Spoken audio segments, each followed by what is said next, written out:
Welcome, everyone, to another episode of The Final Credits. Now, we spoke previously about Ant-Man and the Wasp: Quantumania. We've had a little bit of time of it being in the theaters, so now we are officially getting into spoiler territory. We are not sorry. Nope, we are My not. God.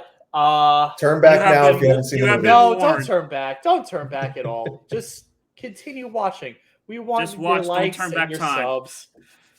We want all of it. We also want You've you to hit been the warned. notification bell as well. But anyway, getting into this, right from the get-go, we saw a little bit of an introduction from Paul Rudd, who took Louise's title.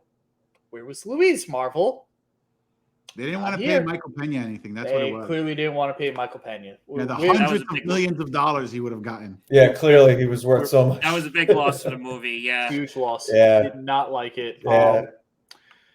Honestly, okay, so before I get into the terrible things, honestly, I thought the movie was mid. I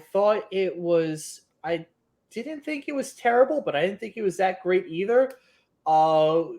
We got very fine acting. We have fine actors doing fine acting. I thought that was great.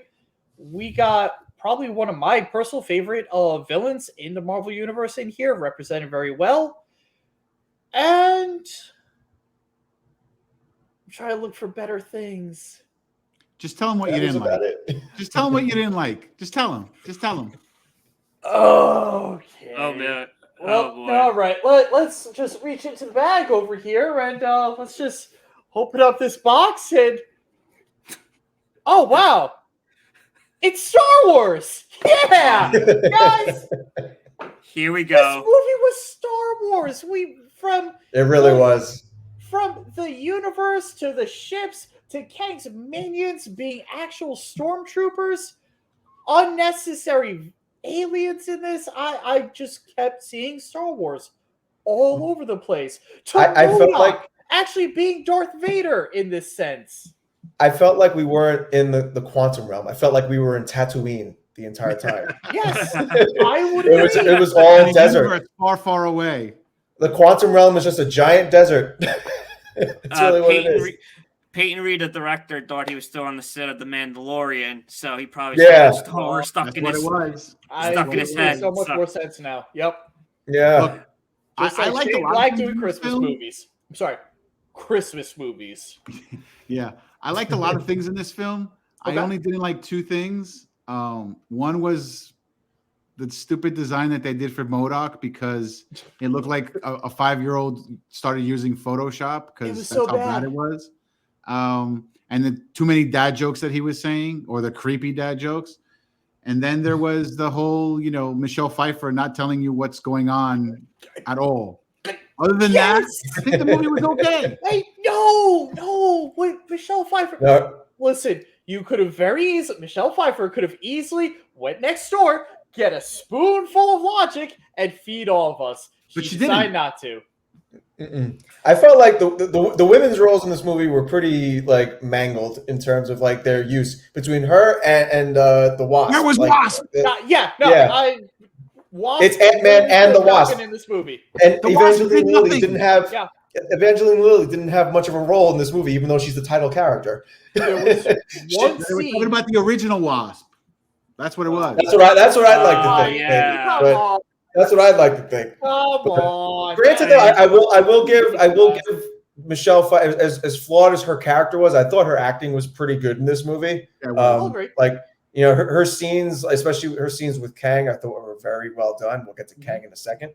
But the way her character was written was the problem. I thought, she definitely wasn't phoning it in, and I was actually expecting her to, because it's just she's a more esteemed actress. So I feel like between her and Michael Douglas, they would kind of just come in and think it's a Marvel movie, phone it in just like last time. But they actually gave, I felt like, an extra dimension to their acting, and I give them credit for that.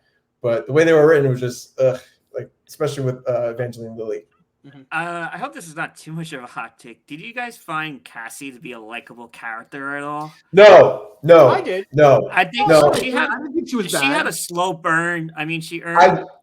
She's the her one that hero. caused everything. I don't know. I She just, wanted to like her. She was just so annoying and attitude.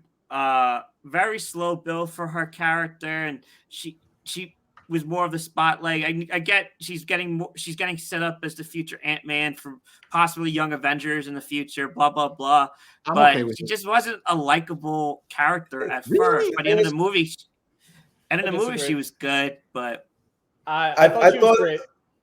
I thought nothing like developed between her and Scott the entire movie. Well, like that's they had because that one moment where they hugged it while they were giant, but then nothing really came out of that. But it's because she's a different actress. He was used to the other actress. They had a thing. Now he's got to get used to this new chick. Spade, you're calling it a chemistry issue between the actors, essentially? Okay. No, I actually don't. I'm just messing around.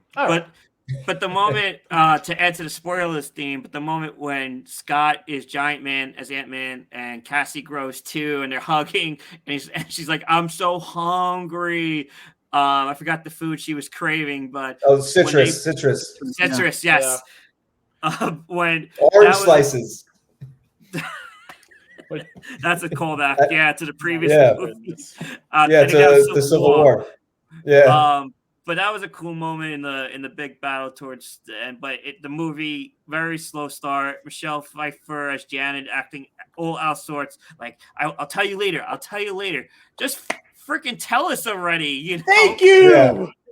Yeah. And then it was when it was convenient to her. That's when she spilled the beans. It's just like I thought her character was very selfishly written. In my opinion. Bill Murray's character was like just. Oh, just to have Bill Murray in the movie. Waste. Yeah. Waste. Absolute waste. And you know what? I'm happy it was a waste. And his character's is like a thrown away character from a Hulk comic when Hulk was in space. I think it was Hulk 165.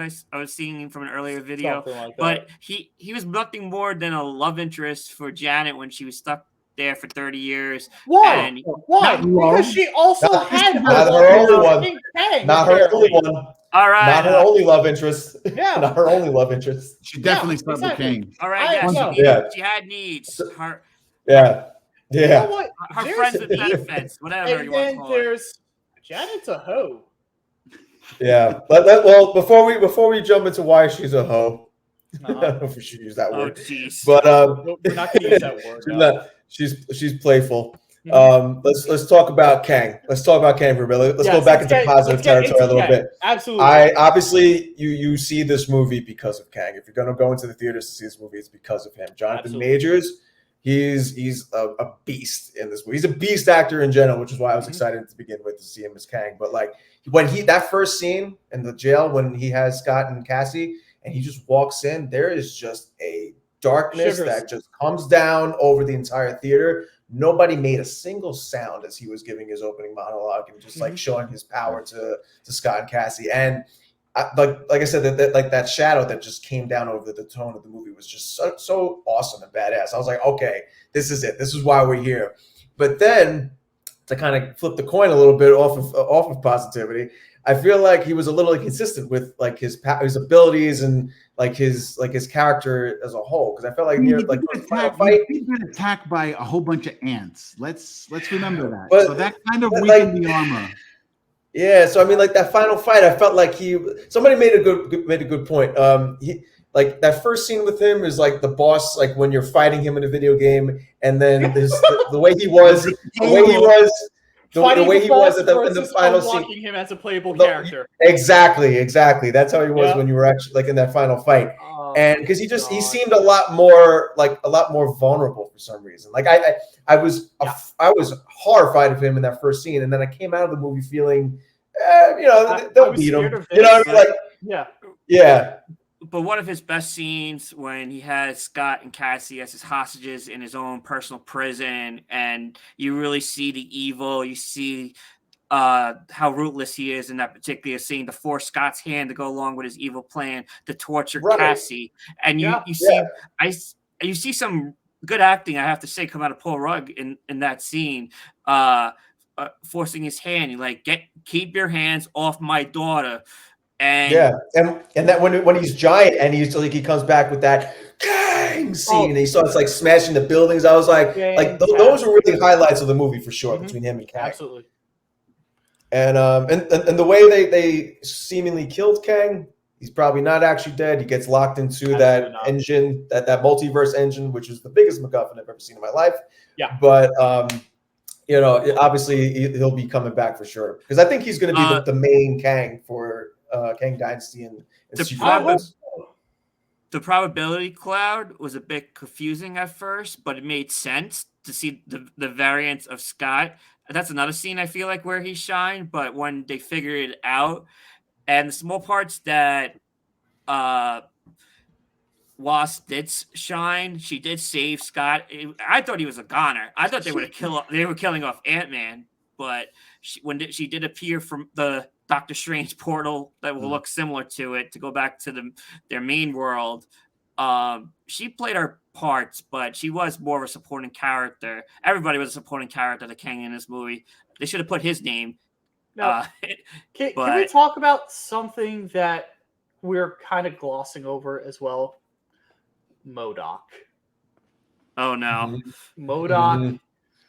The MODOK, like worst part was he was the worst part of the movie. He was maybe not the worst part, but I saw him as, oh my god, that's another Star Wars thing. The worst part. He was definitely. It was Darth Vader back in this movie, which I'm like, I don't want your peanut butter in my chocolate.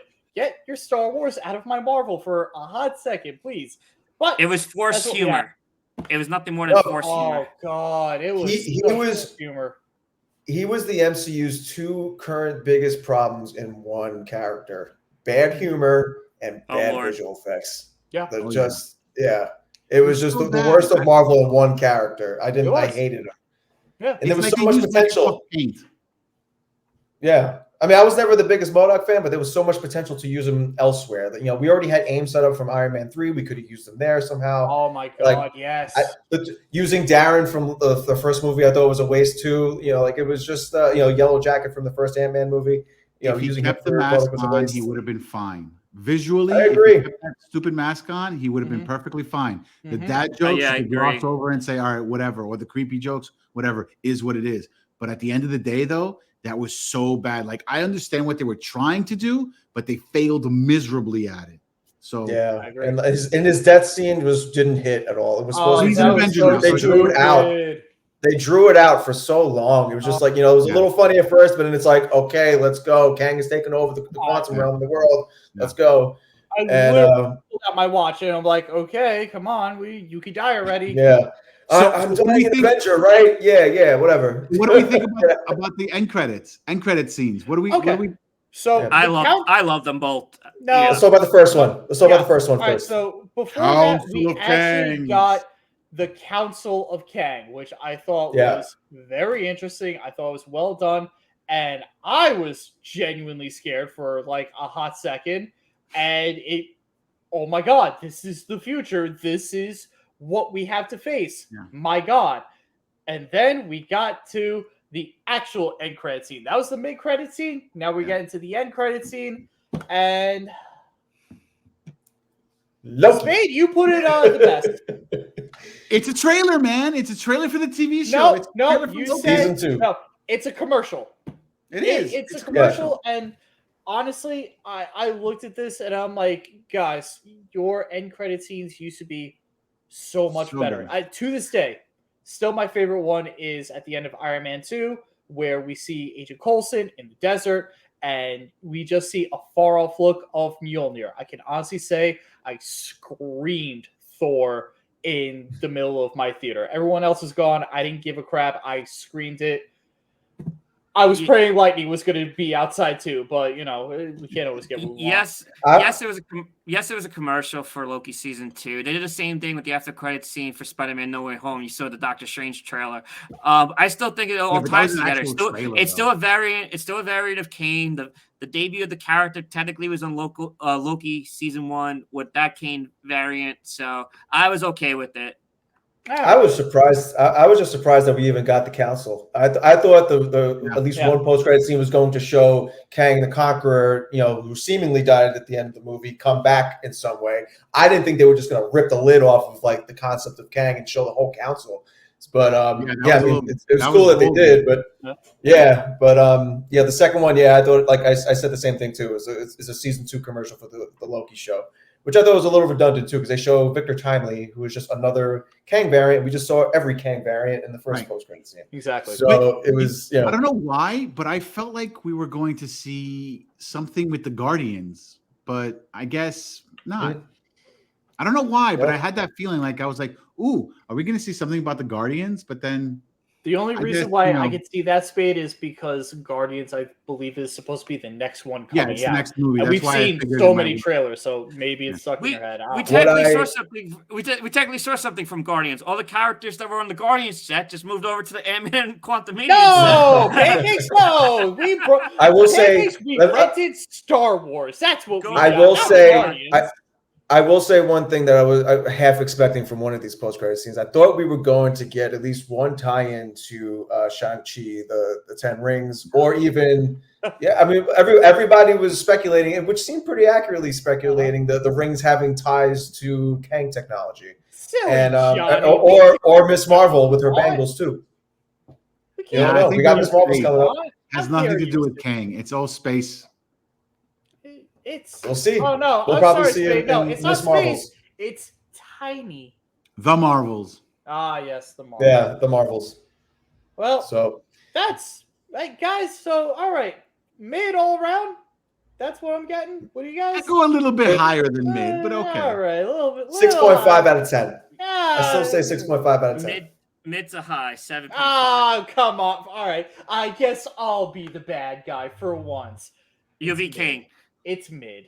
Guys, it could have been a lot better. It could have been worse, but it could have been better. But let us know how you guys feel about this. Write down your comments down in Dibbly-Doo. Like, comment, subscribe. Hit the real subscription button and that notification bell. And again, Luis, you were missed. Marvel, we're coming after you. Roll credits! We are not. Roll credits!